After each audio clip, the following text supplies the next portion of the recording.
میں نے بھی غلطیاں کی ہیں، گناہ کیے ہیں۔ وارث کو رک کر سلاد کے بول سے چند کھیرے اپنی پلیٹر میں نکالے۔ میں نہیں مارنا چاہتا تھا مگر خاور مجبور ہو گیا تھا۔ I am sorry for that. چاولوں کا چمچ منہ میں رکھا، چند لمحے چبایا، پھر ندرت کو دیکھا جو اسے گلابی پڑتی آنکھوں سے دیکھ رہی تھیں۔ آپ واقعی بہترین شیف ہیں۔ خیر، فارس کی طرف نظریں پھیریں۔ پور زرتاشا، وہ کولیٹرل ڈیمیج بن گئی۔ اس نے ہماری باتیں سن لی تھیں اور مسز زمر کے لیے مجھے واقعی افسوس ہے۔ زمر سلگتی آنکھوں سے اسے دیکھی گئی، اس کا تنفس تیز ہو رہا تھا۔ فارس نے چاولوں پہ چمچ چلاتے ہوئے کندھے جھٹکے۔ یقیناً ایسا ہی ہوا ہوگا۔ رہا سادی تو مجھے اس پہ حملے کا علم نہیں تھا۔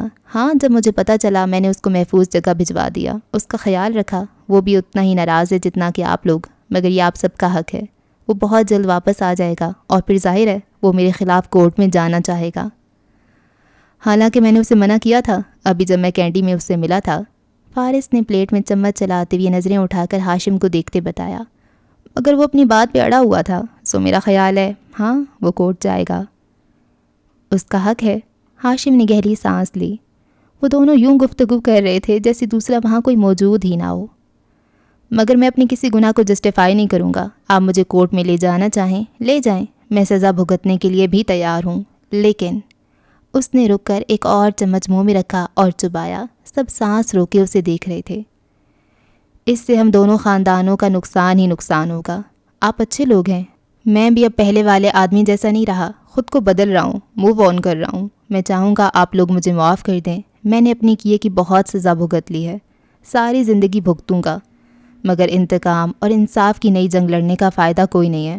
آپ لوگوں نے میری وجہ سے بہت سفر کیا ہے، میں نہیں چاہتا آپ مزید دکھ اٹھائیں۔ پلیٹ پر ایک ہسکائی تو فارس نے اشارہ کیا، اور لونا؟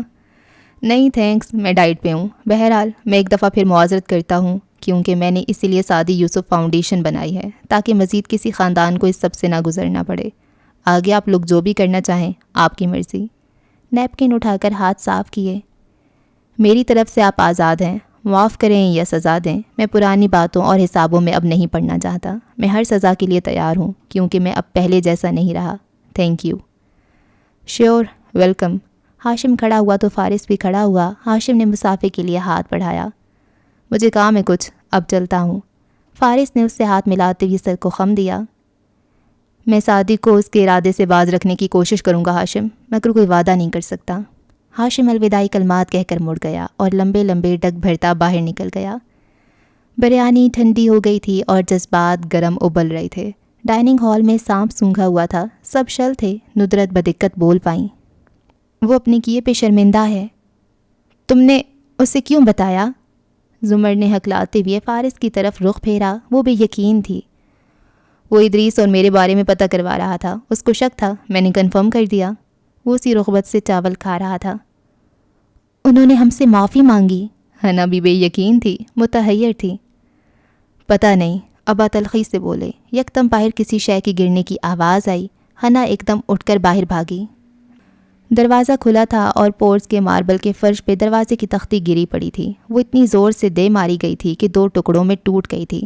بند گیٹ کے باہر گاڑیوں کے زن سے گزر جانے کی آواز سنائی دی تھی۔ مجھے سمجھ نہیں آ رہی وہ معافی کیوں مانگ رہا تھا، اور تم اس سے یہ کس طرح بات کر رہے تھے؟ اندر زمر ہنوز گو مگوسی بول رہی تھی۔ وہ معافی نہیں مانگ رہا تھا زمر۔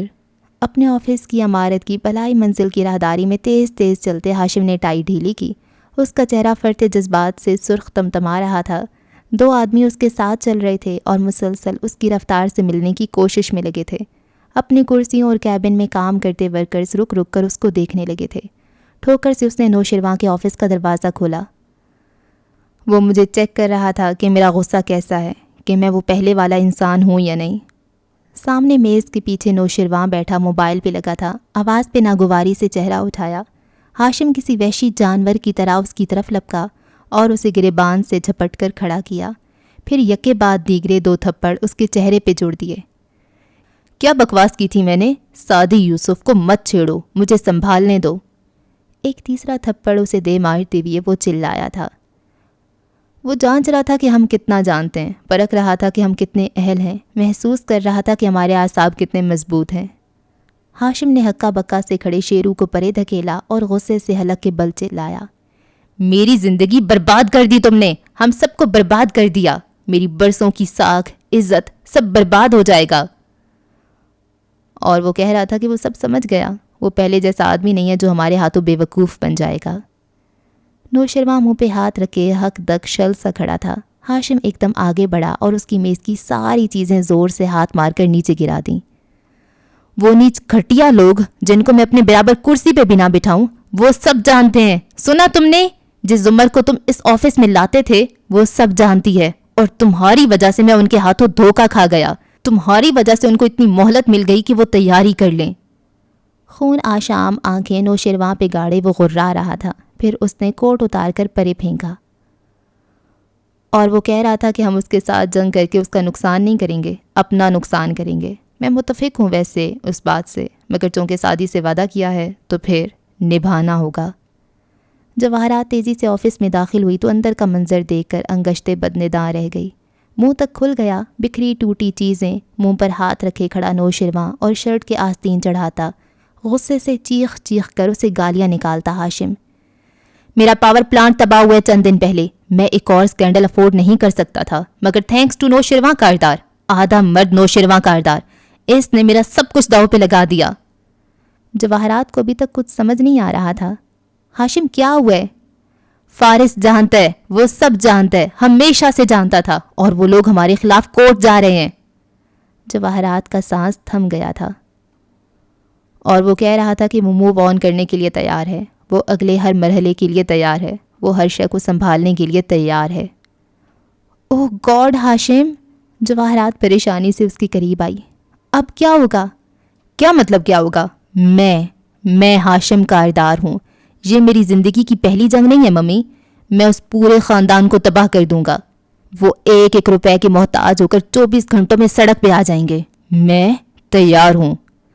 نفرت اور تلخی سے چبا چبا کر کہتے اس نے آگے بڑھ کر دروازہ کھولا اور اونچی آواز میں رئیس سمیت دوسرے افراد کو اندر آنے کا کہنے لگا. افراتفری, چیخ و پکار, بھگدڑ, پورے آفس میں گویا قیامت آ گئی تھی. ہاشم ٹھیک سوچ رہے, وہ تیار ہے, وہ ہمیشہ ہی تیار ہوتا ہے. زمر, وہ ایک اچھا آدمی نہیں ہے مگر وہ ایک عظیم آدمی ہے, لیکن اس کو صرف ایک بات معلوم نہیں کہ اس دفعہ. کرسی دھکیل کر اٹھتے ہوئے فارس مسکرا کر بولا تھا, میں بھی تیار ہوں. اوہ مائی گاڈ, اللہ اللہ اللہ اللہ, مجھے نا رونگٹے کھڑے ہو رہے ہیں لاسٹ میں یہ جو باتیں ہو رہی ہیں. یہ مزہ آئے گا. اب جنگ سٹارٹ ہو گئی ہے, سب کو سب کچھ پتہ چل گیا ہے کہ سب کو سب کچھ پتہ تھا. اب آگے کیا ہوئے گا؟ اللہ اللہ اللہ, اب کیا ہوگا؟ ہاشم کیا کرے گا؟ ہاشم کچھ غلط کر دے, اللہ کرے, میں کس کے ساتھ ہوں مجھے یہ بھی نہیں پتا. ہاں اب کیا ہونے والا ہے؟ ایکسائٹمنٹ ہو رہی ہے مجھے, جیسے ایک دم سے مجھے سب پتہ چل جائے. لیکن پلیز مجھے مت بتائیے گا جس کو سب کچھ پتہ ہے, ٹھیک ہے؟ اور سوری ایکسائٹمنٹ میں میرا مائک ہی ہل گیا. ہاں تو نوشرواں کو میں پہلے دن سے کہہ رہی تھی یہ پھنسوائے گا, اور پھنسوا دیا نا یار. بے وقوف دوست سے بہتر عقلمند دشمن ہوتا ہے, یہ کہیں پڑھا تھا, ایسا کچھ کہاوت ہے نا. بے وقوف دوست نہیں ہونے چاہیے بھائی, اور اس کا تو بھائی ہے. اور اب یہ کیا کرے گا؟ کہتا ہے میں 24 گھنٹوں کے اندر, مطلب کیا ان کے خلاف کچھ کرے گا؟ کوئی بات نہیں, فارس نے بھی گنیاں اکٹھی کی ہوئی ہیں. اچھا نا, اتنا نہ سمجھو ہمیں کمزور, میں ان کے ساتھ ہوں. اچھا اب مجھے پتہ چل گیا. اور آبدار کو کہہ رہے ہیں کہ تم نے سمر ویڈنگ کرنی ہے کہ کون سی کرنی ہے. بھائی اس سے پوچھ تو لو کہ وہ تم سے شادی بھی کرنا چاہتی ہے کہ نہیں. خیر اب تو اس کو شادی کی کیا بربادی نظر آ رہی ہے. ہاں کتنے مزے سے جاتا ہے بریانی کھاتے کھاتے, اور وہ کہتا ہے کہ ہاں ہمیں پتہ ہے تم نے میری بیوی ماری ہے, میرے بھائی کو مار دیا, اور تم نے میرے بھانجے کو کڈنیپ کروا لیا ہے. رائتا لوگے؟ اس کی ساری زندگی کا رائتا بنا ہوا ہے, اور کہتے ہیں ہاں لوں گا. اللہ اللہ, یہ ایپیسوڈ میری فیوریٹ ایپیسوڈ ہے, بہت مزے کی تھی. ہاں اور شادی کا نمونہ ہی وہ تم نے جو پاسپورٹ کے 4 ٹکڑے کیے, کیوں کیے ہیں؟ پورا گھر لے آؤ جلا دو اس کو. نہیں میں ٹکڑے ٹکڑے کروں گا. بھائی انہوں نے تو ایئرپورٹ پہ ان کے تھوڑے بندے بیٹھے ہوئے ہوں گے, اور وہ آفیسر نہیں نہ پہچانتے تمہارے نام سے, باقی تو سب تمہیں پہچانتے ہیں.